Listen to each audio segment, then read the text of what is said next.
నివసిస్తున్న ఇంటిని కూలగొట్టి తమ స్థలాన్ని కబ్జా చేసేందుకు సత్తెనపల్లి ఎమ్మెల్యే కన్నా లక్ష్మీనారాయణ అనుచరులు ప్రయత్నిస్తున్నారని గుంటూరుకు చెందిన జూజుల ఏడుకొండలు మీడియా ముందు వాపోయాడు. తాను స్వయంగా కొనుక్కున్న స్థలంలో రేకుల షెడ్ ఇంటిని నిర్మించుకున్నానని, చట్టబద్ధంగా సర్వ హక్కులతో నివసిస్తుంటే అక్రమంగా తన మీద దౌర్జన్యం చేస్తూ స్థలాన్ని ఖాళీ చేయాలని లేదంటే చంపేస్తామంటూ బెదిరిస్తున్నారని ఆరోపించారు. తన స్థలాన్ని రోడ్డు, మురుగునీటి కాలువ చేయాలని ప్రయత్నిస్తున్నారని, ఈ స్థలం తనదేనని హైకోర్టు కూడా ఆర్డర్ ఇచ్చిందని తెలిపారు.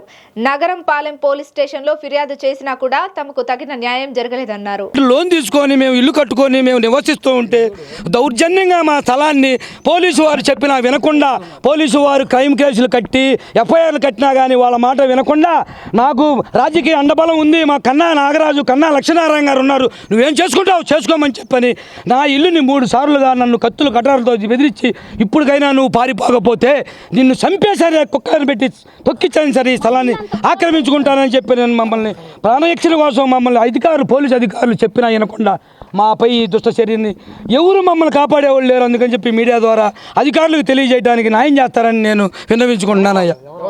ఎవరు ఇదిగా ఈ పడేసింది పెద్దమల్లు భాస్కరు, పెద్దమల్లు భూలక్ష్మి, వాళ్ళ బావమరిది అజారు వెంకటేశ్వర్లు, అజారు నాగేశ్వరరావు, పెద్దమల్లు భాస్కర్ కొడుకు వెంకటరమణ, సూర్యప్రకాశరావు, ఈ అపార్ట్మెంట్లో ఉన్నటువంటి గాంధీ కన్నా లక్ష్మీనారాయణ గారి మేనగోడలు, వాళ్ళ భర్త, వాళ్ళిద్దరు కొడుకులు, పగడాల గాంధీ విజయ్ చంద్ర వాళ్ళ భార్య, మాకు ఎవరు అన్నారు నా స్థలాన్ని కబ్జా అయ్యా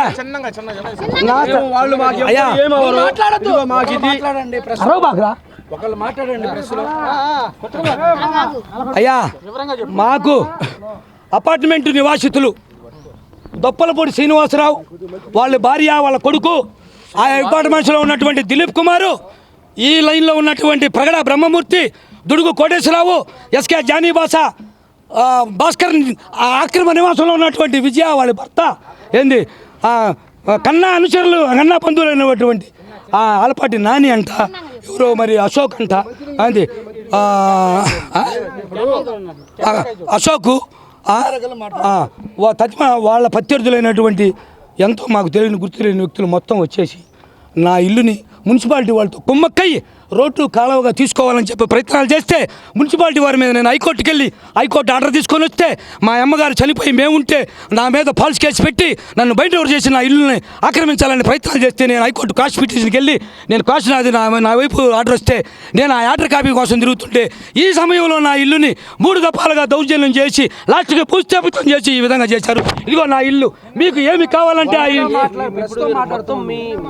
పేరు మీద ఉంటే వాళ్ళకి ఏ హక్కు ఉందని చెప్పి వాళ్ళు ఆ హక్కు ఉంది, ఏ హక్కు ఉందనేదాన్ని వాళ్ళే తెలియజేయాలి చట్టానికి. ఆల్రెడీ నేను కోర్టుకు వెళ్తే నా కోర్టులో వాళ్ళు క్యావిటేసి నేను మన డిపార్ట్మెంట్ వారికి చెబితే నువ్వు వెళ్ళి నీ స్థలాన్ని నిరూపణ చేసుకొని హైకోర్టు చాటి చల్లదంట, మున్సిపాలిటీ వారి మీద నేను హైకోర్టు ఆర్డర్ చేస్తే చల్లదంట, నాకు చల్లదన్నారు అంటూ నేను ఆడ చల్లదన్నాను అన్నారు. నేను కోర్టుకు వెళ్తే కోర్టులో వాళ్ళు క్యావిటేసుకొని నాకు ఆర్డర్ రాకుండా కోర్టులో క్యావిటేస్తే దానికి సమాధానం చెప్పి నేను కోర్టులో క్యావిటేసి ఆల్రెడీ ఈరోజు జడ్జిమెంట్ వచ్చింది. ఈరోజు జడ్జిమెంట్ వచ్చే లోపే రోజుకొక స్టెప్పున ఈరోజు సాయంత్రానికి నాకు జడ్జిమెంట్ వస్తుంది, జడ్జి గారు జడ్జిమెంట్ ఇస్తారు. నేను కోర్టులో ఉండగానే నా తలని ఈ విధంగా చేశారండి. ఇది ఎంతవరకు న్యాయమో? ఈ చట్ట వ్యతిరేక చర్యని ఎవరు ఖండిస్తారో? నాకు ఎవరు అండదండలు లేవు. నేను ఏ ప్రభుత్వాన్ని, నేను ప్రభుత్వ అధికారులు నేను ఏ పార్టీ నాయకుడిని కాదు, నేను ఏ పార్టీకి వెళ్ళను, నేను ఒంటరి వాడిని, నేను బీసీ కులస్తుడిని, నేను యాదవ్ని, నాకు దిక్కు తెచ్చలేదు. అందుకని చెప్పి మీ మీడియా ద్వారా నేను చెప్పుకుంటుంది ఏంటంటే అయ్యా నాకు న్యాయం చేస్తారు, అధికారులకు ఈ విషయాన్ని తెలియజేసి చట్టపరంగా వాళ్ళపై తగు చర్యలు తీసుకొని నాకు న్యాయం చేయవలసిందిగా ప్రార్థించుకున్నాను. ఒకసారి మేము కొనుక్కొని 6 సంవత్సరాలు అయింది. మేము రిజిస్టర్ చేయించుకున్నాం, పంపు వేయించుకున్నాం, అన్నీ చేయించుకున్నాం, కోర్టుకి వెళ్ళాం. మాకు మున్సిపాలిటీ నుంచి ఆర్డర్ వచ్చిన తర్వాత మమ్మల్ని దౌర్జన్యం చేసి మాకు ఇల్లు పడేసి అంత గందరగోళం చేసి పోలీసులకు పోయి కంప్లైంట్ పెట్టినా కూడా మాకు న్యాయం జరగలేదు. మేము ఎంతో కష్టపడుతున్నాం. నాదని చెప్పి మమ్మల్ని వచ్చి కబ్జా చేసి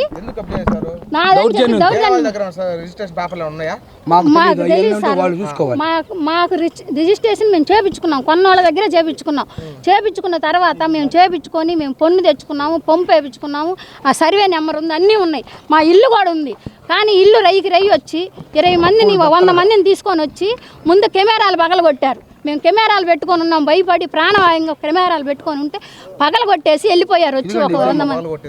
వెదమల్లి భాస్కరు, భూలక్ష్మి వాళ్ళ కొడుకులు. వాళ్ళకి మాకు ఏ గొడవలు లేవండి. అసలు వాళ్ళకి మాకు సంబంధమే లేదు. కన్నా నాగరాజు గారు అనేవాళ్ళు ఇక్కడ అందరు కలిసి మమ్మల్ని చేసి కావాలని మమ్మల్ని ఇటు చేశారు సార్. వాళ్ళు తీసుకుంటారంట. అంటే మీకు అమ్మిన వాళ్ళే వాళ్ళకేమన్నా అమ్మారు? మాకు వాళ్ళకి అసలు సంబంధం లేదు. చట్టపరంగా మీరు ఏ విధంగా అయినా సరే చట్టపరమైనటువంటి అంశాలు ఏ విధంగా తీసుకున్నా దానికి నేను బాధ్యత వహిస్తాను. అన్నీ ఉన్నాయండి. డిఎస్పీ గారికి ఇచ్చాం.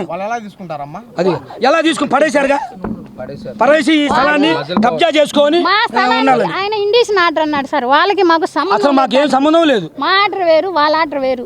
దానికి మాకు సంబంధం లేదు. మేము చూసే కొనుక్కున్నాము. వాళ్ళ దగ్గర డబ్బులు పెట్టి కోసుకున్నాం సార్. అసలు మాకు వాళ్ళకి సంబంధమే లేదు.